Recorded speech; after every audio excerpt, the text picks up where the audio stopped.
Cela doit être une des contreparties de l'accord Union européenne-Turquie sur les migrants. Exit les visas pour les citoyens turcs voyageant vers l'Union européenne. Mais son application se révèle compliquée. Ankara devrait remplir 72 critères concernant notamment les droits fondamentaux. Pourtant, la Turquie met la pression et Bruxelles accélère.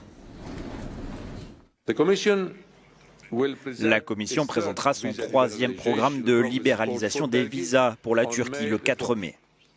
Mais nous devons rester en alerte et surveiller le processus de près, en particulier quand il s'agit de garantir les droits d'une façon appropriée pour les plus vulnérables, à savoir les femmes et les enfants.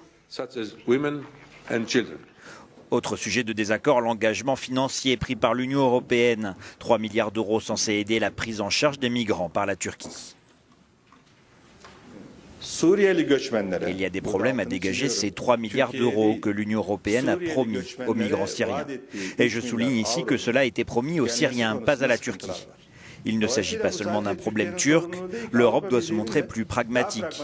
Il y a effectivement quelques perturbations concernant cette part de l'accord. C'est la bureaucratie. Mais il n'y a pas d'autres problèmes pour mettre en place l'accord. Pour rappel, cet accord entre l'Union et la Turquie prévoit que tous les migrants arrivant désormais en Grèce soient renvoyés en Turquie, où leurs dossiers seront examinés afin d'être acceptés en Europe.